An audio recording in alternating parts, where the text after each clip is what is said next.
Welcome back, it's me, Lou. Today is the weekly vlog, and for today's subject, we are looking at toy collecting wish list, toys I wish they made or brought back. Okay, so this vlog, as I was making it, I kind of realized that what we're going to talk about right now, we're kind of going to cover things I kind of wish the toy industry was still doing, certain kind of styles of toys they were still making, or things I kind of wish they'd like resurrect and bring back. But looking back at what I just kind of created, I was kind of looking it over, and to some degree, some of this style of toys or some of this material is still kind of in existence today, but maybe slightly skewed in a different form. And for me, I think this is more a kind of like a nostalgic list of things that I kind of wish were not necessarily brought back, but I kind of wish things were still kind of the way they were back then. So, just try to keep that in mind, because I might address or talk about certain things, but in reality, maybe those things and those practices are still in place in the toy industry today. For me, this is just coming from a space of nostalgia. All right, so let's begin. Toy collecting wish list, toys I wish they made or brought back. And one of the things I kind of wish they still made or brought back is smaller 3 3/4 to 5-inch figures with the collector in mind.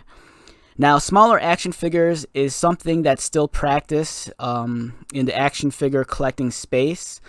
For example, Super 7, they kind of have their reaction action figures, those retro styled ones. Like if you go to your local Target, you'll see those reaction retro styled G.I. Joe action figures that feature 5 points of articulation. Likewise, I know Hasbro, maybe like last year, they were kind of dabbling with like a similar style of action figure, a smaller like 3 3/4, 4-inch figure that was done very much in the same vein as maybe like a Kenner's Superpowers action figure. And there's also McFarlane themselves, they're actually kind of recreating the Superpowers collection line that Kenner did way back in the 80s, but with a slightly modern twist, with a little bit of more modern engineering, which is nice. So this is kind of something that's already kind of in existence right now, but for me, this is kind of coming from a point of nostalgia. Like, I'd really love to see Hasbro come back and revisit this, the smaller 3 3/4 Marvel Universe, Marvel Infinite style of action figure. Like, for example, what we have here is Wolverine in his astonishing X-Men costume. This figure is much, much smaller than the very common Marvel Legends figure. It's also much smaller than their budget line of action figures. And when I say budget, it's kind of, there's that line of Spider-Verse figures that's currently on the market. I think that's roughly like a 5-inch scale action figure. Whereas something like this is more in line of like with a classic G.I. Joe figure. This is sub 4 inches. But as you can see, it features multiple points of articulation. It's just not restricted to 5 points, much like the Reaction Super 7 figures or the retro style McFarlane Superpowers or the retro Hasbro Marvel figures. This has an ab crunch, has a ab swivel. Multiple points of articulation on the shoulder and the elbows and the wrist and the head. I believe is on a ball joint. So this is something I would love Hasbro to kind of bring back. I kind of felt that like, the last few waves, at that point, it really felt like the line was dying. I think collector interest really started going the way of like the larger 6-inch Marvel Legends scale action figure. And I know they'd try to like, not necessarily resurrect it, but kind of keep the line on life support. For example, there was that, they had those 2-packs, with the 3 3/4 scale action figures. They were kind of mixing up like Gamerverse, with Marvel superheroes. Like you had the Street Fighter Rue figure versus Black Widow.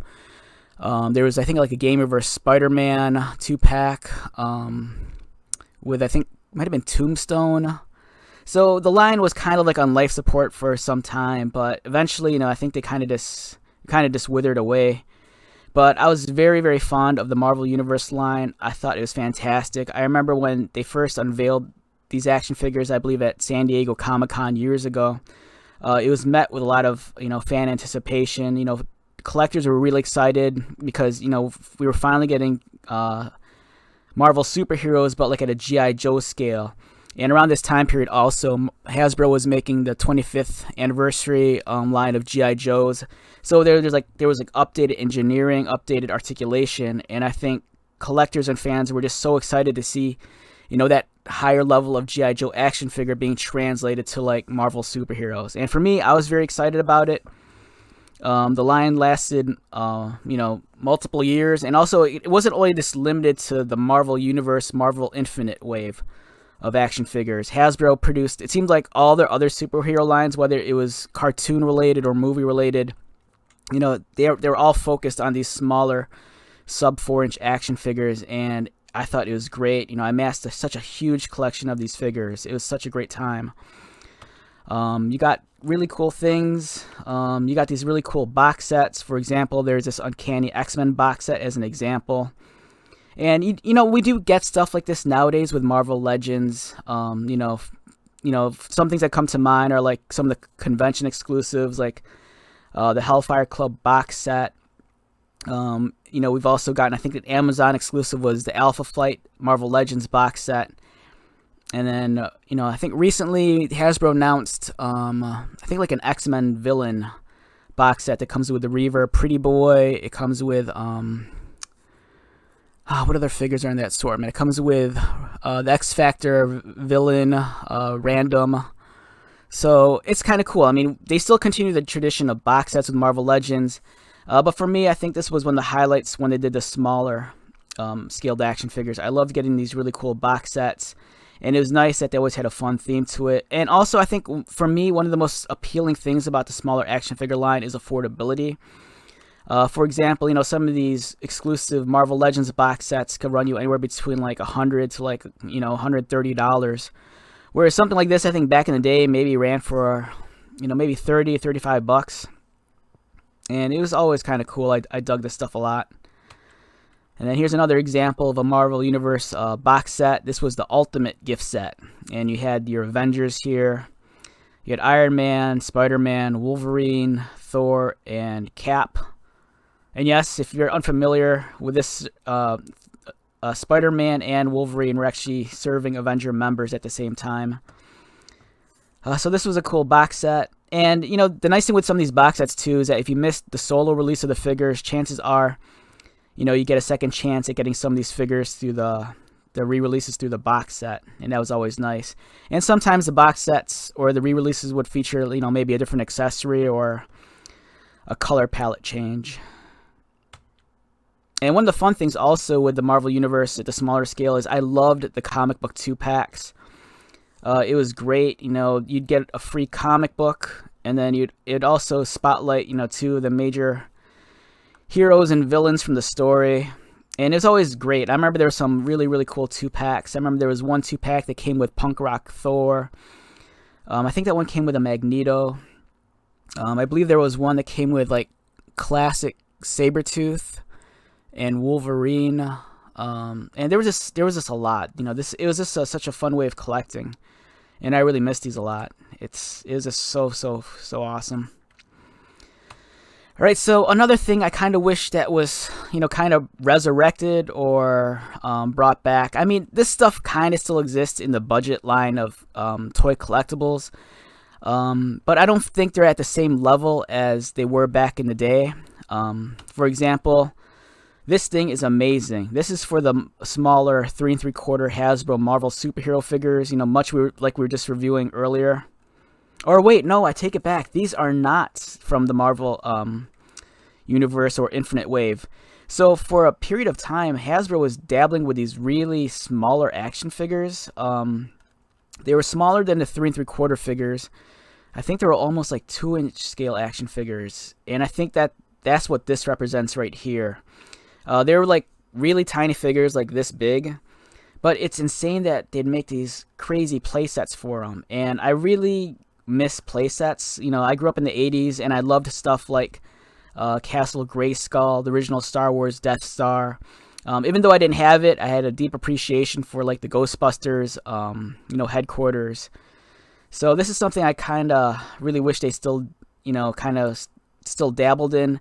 You do still see this kind of stuff, for example, with Spin Masters and their Batman and DC line of action figures, but I don't think they're anywhere near this level of complexity and this like awesomeness. You know, if you're a kid, there's so much playability involved here. You know, you have this rocket launcher, you kind of have like this facade of like Avengers Tower in the background. You have Ultron, and there's like a Quinjet hangar. You have Cap and his motorcycle like in this garage. It's really cool. There's like a holding pen for like villains or possibly the Hulk. Yeah, I miss this kind of stuff. But like I said, this stuff still kind of exists, you know, like Spin Masters. They kind of release multiple play sets, but I don't think they're anywhere near this level of complexity or like detail, and I kind of miss that. Likewise, you know, back in the day, Star Wars, especially with Power of the Force, they kind of had some play sets also. And Hasbro does still dabble in these kind of like play sets and dioramas. For example, you know, over the last few years, they've released, you know, the Cantinas, the Carbonite Chamber, and the Tantive 4 hallway. But again, like I said, I don't think those hold a candle to this level of complexity and playability. If anything, those are nice because they do keep the collector in mind, because those make great display pieces. But at the same time, I think, you know, it's kind of missing that focus on like the child and playability. But I really miss, you know, this kind of stuff. I think it's awesome. Up next, we have this. This was like during the 90s. This was Toy Biz's X-Men Headquarters playset. And this looks awesome. I've never had this, but I mean, if you grew up in the 90s and you love the X-Men comic books and the cartoons, you know, this is something that really speaks volumes to you. It looks amazing. So if you look in the lower left corner, the thing kind of folds up into a carrying case. But then you can open it up, and then you kind of get like the Danger Room observation platform here in the corner. There's like a holding pen for like Sabretooth or other villains. In the center, you kind of have that like war room kind of like holographic projection that you kind of see like on Home 1 or Return of the Jedi, which they actually kind of even had like in the X-Men. For those of you who remember, I think it was in the Uncanny X-Men comic book shortly after the Genosian War. I forgot what it's called, but they had this one like all-star jam issue of the Uncanny X-Men where Chris Claremont penned it, but then they had all sorts of artists involved, you know, contributing to the interior of the comic book. And I remember in that comic book specifically, it might have been the double page spread on pages 2 and 3. It was like in the X-Men's War Room. It was illustrated by artist Whilce Portacio, and you had the entire X-Men, X-Factor, and New Mutants team just kind of huddled around this kind of like display base, and there was like a hologram, I think, of the Earth, and then Storm and Cable were addressing to everybody like, you know, these are all the villains and enemies that, you know, that are still on the loose and that want to get at us. And it was just a really cool, memorable scene, and it's really neat that they kind of recreate that kind of like holographic control panel in this playset. And as you look to the right, you know, there's more kind of that goodness over here. This kind of almost looks like, you know, Batman's Bat computer. It's very much in the same vein. You have the giant computer screen and the control panel. And of course, no playsets complete unless you have a rocket launcher, which we see Wolverine handling over here. And it looks like there's some sort of like springboard trampoline thing that's launching Apocalypse into the air. So it's really cool. I miss this kind of stuff. I know that at some level, you know, there's companies that still dabble in this. But like I said, I don't think they really hold a candle to the stuff we got back in the day. You know, back in the day, companies would throw in so much money, you know, developing these play sets, and the size of them were very large. Today's climate in terms of the action figure space, I don't think it necessarily allows for this kind of stuff, because I don't think, for one, children, I don't think they're as focused on playing with real toys like they used to be. I think, you know, if you're a kid growing up, your focus is more so on like video games, console games, mobile games on your phone, that kind of thing. Here's more vehicles at the smaller scale. This is something I regret that I never bought, was the Avengers Quinjet. This thing looks awesome. You know, it came with a free Iron Man. And then if you look at the play features on the back, It looks really cool. There's a stealth mode, which I think involves the wings folding. There's a canopy that opens and you can put a figure in the cockpit. There's this rocket launcher that kind of like reveals itself on the top of the hull and it shoots missiles. In the back, there's a cargo bay, which looks really awesome. So yeah, this was cool. So this was made for the 3 3/4 Marvel Universe, Marvel Infinite line of action figures, and it looks awesome. I remember like when I used to go to the G.I. Joe fan boards, there were a lot of collectors that would incorporate some of these Marvel accessories with their G.I. Joes just because they're like within the same scale. And every now and then I'd find something like this that might be repainted to be like, maybe like a Cobra Jet or a G.I. Joe troop carrier. But yeah, I miss this kind of stuff. This stuff was really, really awesome.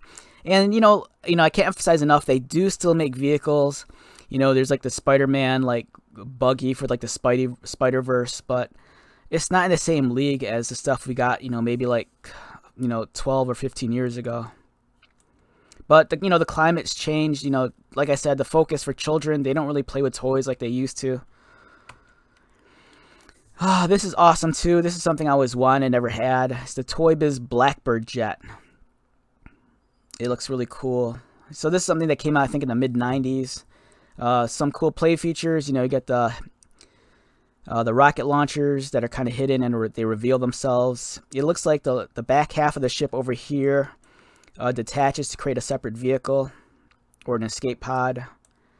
There's a command center. You unfold the jet, as you can see in the lower right corner, and it separates into separate pieces. You get 2 different vehicles, and you get that kind of crazy like control observation platform with the supercomputer and mobile base. It's awesome. I love stuff like that. It's really cool. And then some years after this, during the live action era of the Fox movies, we got the X-Men, the movie electronic X-Jet. So this is really cool. It looks amazing. Unfortunately, it doesn't have the same amount of play features as this, the Toy Biz one, the original Toy Biz Blackbird. The movie one, it looks cooler, but function-wise, it's not at the same level. When I see this, I kind of think of this more in line with like a Star Wars X-Wing. You can like put a pilot in the cockpit. It makes sound effects. It shoots missiles. There's landing gears, and there's even like the capture claw. For some reason, like every like jet or plane during the 80s, 90s, they always had to have some sort of like grapple gun or capture claw, and that one has one right here. Again, this is really cool, and they still do make this stuff. For example, again, Spin Masters, the recent live-action Batman movie. They do dabble in Batmobiles. Likewise, McFarlane. For the Batman 66 line, they do make the 66 playset and the Bat Cycle and the Batmobile also. And as great as those toys are, I feel like those are a little bit more collector focused, where these are more aimed at kids. And even though I am a collector, I do have an appreciation for something that has a lot of playability to it. I just think it's really neat. It really tugs at my nostalgia strings.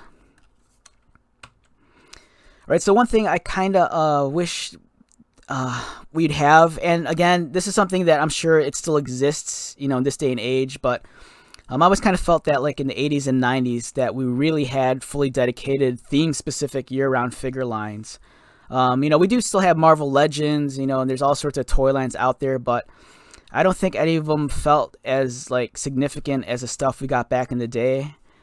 For example, as a kid growing up, but at this point, I think I was in college or a teenager. But it was still cool seeing, this like year round. Some of these lines would be around for like years. And it was just always cool. I mean, of course, we still have like the vintage collection and whatnot, but it was never like at this level. This was really aimed at kids, and there were always so many different figures, so many accessories. The price point back then was reasonable. And it's just awesome. I love seeing all these kind of action figures in a group like this. And to this day, we still have this kind of stuff going on, especially, again, with Spin Masters. I think in terms of their business model, they're really more children and kid-focused than collector. And I kind of applaud them for that, because they're still keeping the train running when it comes to like this style of toy and action figure. Heavy emphasis on toy and action figure, because these aren't necessarily like collectibles. And again, back to the like very theme specific, year-round action figure lines. This is something I kind of wish Hasbro would still give us. Again, I know that with Marvel Legends, it's year-round and we get multiple waves throughout the year. But I kind of really miss the budget line of action figures where it was on the shelves for like, on like an infinite timeline. For example, these were around for a good number of years back in the day. Hasbro, they do dabble with their budget lines, but their lifespan on the shelf is kind of dictated by like, either the movie or the animated product that they're trying to push. And I do have an appreciation for those also. And if you watch my channel, I do purchase a good deal of the budget action figures. But I kind of feel like they're missing that oomph, that kind of like, weight that these figures carried back in the day. And again, it's just so impressive seeing a line that's, so there's like an infinite amount of these Toy Biz action figures. It's crazy. And this is just a very, very, very, very minute sampling of them. But it's so crazy just to see them all together. And I kind of really wish action figures were kind of like this again. But, I think this is really a bygone era, especially with the way things are nowadays. All right, so one thing I'd like to see also in the action figure space is Ultimate Supreme Style 6-inch action figure, not a premium collectible. So this is something that kind of already exists in certain toy lines. For example, in Mattel's WWE line of action figures, they offer different tiers. There's the basic or core line of action figures. There's the elite line of action figures. And then the step above the elite are the ultimates. The ultimates, they feature multiple points of articulation, more so than the standard elite. They feature better paint applications. For example, here on the Ultimate Warrior, it's just crazy the amount of detail like on his knee pads and trunks. They feature tons of accessories. You're getting multiple hands, multiple heads, clothing options. And for me, that even though this kind of still exists in this day and age, I'd love to see this kind of style of action figure, like with like Hasbro and their Marvel Legends, or even McFarlane and their DC Multiverse. I'd love to see like a Marvel Legends, but you take it up a notch. You add a little bit more articulation. Granted, the figures are very articulated as they are, but maybe find a way to like articulate the hands like the old Toy Biz figures. Maybe give them more accessories besides giving us a Build-A-Figure piece. Like for me, I'd rather get maybe different clothing options and accessory options than just getting like a hand or foot to build a big colossal guy. So this is something that we do get like in Mattel, but for me, I'd love to see something like this be done with like Marvel and DC. Even with Jazzwares and their AEW line, they go even a step further with their Unrivaled Supreme collection. They're almost giving you like multiple figures here, because not only are you getting a base figure, but if you look in the back, you're also getting a lower torso, so you can actually create almost like an entirely new figure. You're getting different arm options. You're getting sleeved options. You're getting more than just one head. You're getting at least 2 extra heads, multiple accessories, and it comes in this great display case. This is something I'd love them to do like with Marvel superheroes or DC superheroes. Now, I understand that something like this would be very expensive. So for me, I think it'd be cool if DC or Marvel, and their respective toy companies dabble in this. But just provide us, maybe like only so many characters a year, maybe like half a dozen figures, and just do, iconic characters. For example, they could give us like Captain America, where the base figure in the box is maybe like standard, like normal comic book Cap. But then maybe there's certain accessories you could give them that maybe transforms them to like Ultimate Captain America or Steve Rogers. And, I think there's just a lot of possibilities, and I'd love to see something like this. But at the same time, taking into consideration what Hasbro charges for their Marvel Legends figures, if Hasbro dabbled in this kind of line, of this style of action figure, I imagine it'd be like astronomical. Because, you're already paying, what, like $22 to $24 for Marvel Legends, and those figures are kind of bare as they are, with the exception of maybe one or two accessories and a Build-A-Figure piece. But if you gave them something like this, you'd be looking at like an astronomical price point, and I think right now that's just not going to happen. If Marvel Legends went this route, and gave us something like this, it'd easily be like a $50 to $60 action figure. And McFarlane, it'd probably be cheaper, but who knows. Alright, so when I was talking about, like, I want to see Elite style action figures and Ultimate style action figures, but not be a premium collectible, Hasbro kind of attempted something along those lines, but I think the price point kind of missed the boat.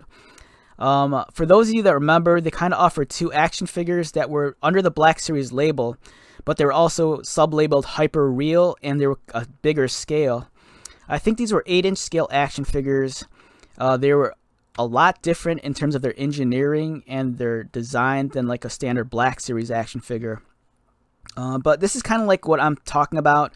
You're getting multiple accessories, multiple heads, and then even the way if you look carefully, the way the figure is constructed is that, like with a figure like this, there's actually like a inner body, and then it's almost like seamless clothing on top of it. So it's kind of borderlining on that more premium collectible presentation than like a standard action figure, but at the same time the price point's pretty high. Like what I would love to see is something at this level, but not necessarily be aimed at being a premium collectible, but still kind of staying within that space of being like an action figure and with those action figure prices.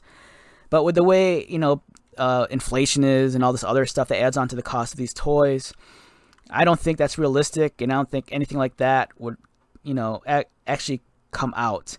If you're a collector and you dabble in like third-party collectibles or some of the more high-end stuff like the 3-0 stuff, there's action figure companies like, for example, Figure Arts. They specialize in this kind of thing, but it feels more like a specialty product than something you'd find at like standard brick and mortar retail.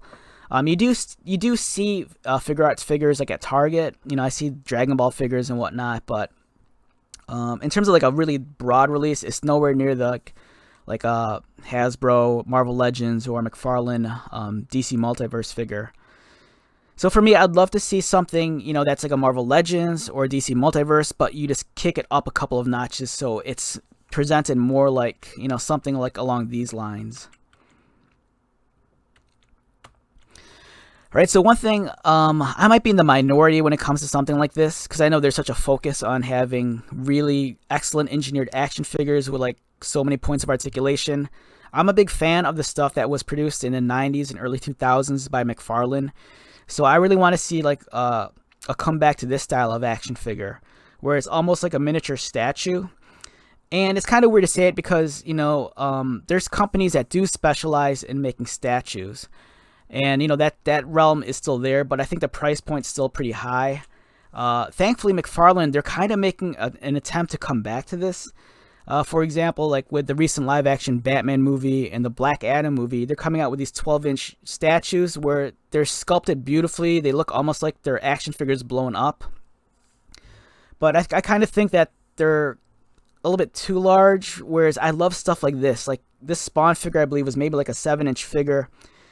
But the level of detail was on par with like maybe like a high-end collectible statue. And at the price point back in the day, something like this was very affordable. And I actually have this Spawn. It's like my favorite rendition of Spawn, and hopefully I'll do a review on it. I'll do a review on this in the near future. Here's another Art of Spawn action figure. Again, this is like a standard sized action figure, maybe clocking in at 7 inches, but as you can see, it's more like a miniature statue. And I'm one of those people that I just love displaying my toys. I don't always necessarily feel a need to like pose them and whatnot. And I kind of think, there might be a small market for this kind of stuff to come back, These are great things to display at your office, next to your computer, in your den or library, or in your locker at school. I dig this stuff a lot. It's really cool. I miss this era so much. And when I was talking about like comic book inspired stuff, for example, McFarlane, they would take iconic images of Spawn and translate that into an action figure. So what we have here is the actual cover to Spawn issue number 8. And then they did this, which I think is awesome. They actually made an action figure of it. It's not necessarily a posable action figure by any means, but it recreates the iconic pose from the Spawn cover. And it just brings that 2D image to life in 3D action figure form. Now, what I envision with something like this, now for me this is a pipe dream, this is something that'll probably never happen. I would love for them, any company, to like, do an artist series where they take very specific artists, for example, like maybe this rendition of Batman done by artist Simon Bisley, and convert this guy into an action figure. Like, I think something like this would be amazing. Or you could do something like Bisley's Judge Dredd, where the action figure looks exactly like this. Or even like a small mini statue, that's affordable, like at an action figure price. And of course, I'd love to see a true-to-life McFarlane action figure that represents his version of Spider-Man. With Marvel Legends, we're at the point with articulation where they could get in these kind of crazy poses. But, I want something that actually feels like it's a McFarlane drawing come to life. I want the very specific anatomy, like the weird-looking club foot. I want the really big-looking eyes and, just all the crazy webbing. But again, we've gotten stuff that's come close, but I just really like to see this, true to life come to form. I'd love to see an action figure, a very stylized version of Wolverine. For example, here is Wolverine illustrated by artist Sam Keith, the creator of the Max. If you remember that character from the 90s, he also had a cartoon on MTV. But yeah, I'd love to see something crazy like this, like a very stylized version of Wolverine as an action figure. And again, something like this would probably be impossible to articulate, but I wouldn't mind something that would borderline more so like on like a small statue. Again, I know there are companies that do dabble in making statues, but I'm talking about something that kind of exists within the action figure space that you'd be able to find like at normal retail, or maybe even the direct market through a comic book store. And I know DC Collectibles and DC Direct used to and still kind of dabbles in that. And Diamond Select. Diamond Select, again, they kind of specialize in this also, the smaller statues. Final thoughts. All right, so like I said, some of this kind of style of toys is still in existence. For me, I think it's just more so about this, feeling nostalgic for this era, even though there are companies like Diamond Select that make, smaller size statues, they're like almost action figures. And then you have the, SH Figure Arts and like the amazing Yamaguchi stuff where it's like super articulated. Those are kind of like specialty products. You have to go out of your way to find those things, through online retailers and whatnot. And for me, I just kind of miss being able to go to like a toy store or a comic book shop and being able to obtain some of these things for like reasonable prices. It seemed like back in the day, companies were willing to take gambles on things, unlike now. But that's really understandable, especially in today's market. I remember like maybe a year ago, there was some sort of rumor or leak that came out that kind of talked about how Hasbro and Mattel, their business model was looking for the upcoming few years. I think Hasbro, they wanted to focus less on toys and make the shift towards digital media. Whereas Mattel, I think they still wanted to push toys like hardcore, which I think, it's very evident. If you're a fan of Masters of the Universe, they're not shy about releasing new products. They even have their Jurassic Park line. They dabble with, some of the Disney properties like Lightyear and whatnot. And Hasbro, I'm not sure if there's any truth to like those rumors about them pulling back and focusing more on digital media. But then again, you see like the distribution method of some of their important toy lines like Star Wars, like with the Black Series. There's also the focus on like the crowdfunded projects. G.I. Joe Classified series, the first few waves seemed like it was aimed at brick and mortar, but now it seems like the shift is moving on to like online retail. So, the industry is changing. And maybe it's just me being nostalgic for that certain era. If you're like around my age group, maybe in like your 30s or 40s, you could kind of relate to what I'm talking about. If you didn't grow up during that era, I think you're kind of missing out on some really, really cool things that were going on back then. But, that's not to say that stuff is bad now. I think the stuff that's going on nowadays is just amazing. Like the level of detail and the action figures that we're getting nowadays, I couldn't imagine we'd be at this point, so many years ago. But I kind of just feel, the action figure collecting space is just very different nowadays. There's a heavy emphasis on social media. A lot of companies are trying to like bring the retailer straight to them instead of having like the middleman, especially like with like being able to buy directly from like Mattel or Hasbro. So I think that kind of like this kind of changes the landscape, as opposed to like what you're going to see at the actual like, brick and mortar store. But there's still some toy companies like Spin Master that's kind of holding the candle. Where like the child and kid is really focused on. That's why we get those really smaller like DC, Batman superheroes that are aimed really at kids. And I just kind of adore that kind of stuff. So it's a really interesting time to be an action figure collector, especially, after the last few years coming out of like, COVID and lockdown. For a while I thought the hobby would kind of just like die or go into like, some sort of like hibernation, but it's just as strong as ever. And for me, it's like, the more product that comes out, sometimes it just makes me more nostalgic for the stuff that came out, before that. All right, so let's wrap this one up. I'm probably talking too fast. I'm a little bit hyper today. I have some crazy stuff going on in my life right now. So, but I just wanted to film this vlog and share my thoughts with you. So wrapping this up, once again, my name is Lou. If you're new to my channel, welcome. If you're a returning viewer, subscriber, thank you so much for your continued support. I greatly appreciate it. So I hope you're doing well. Keep on collecting, and I will talk to you soon. All right, later.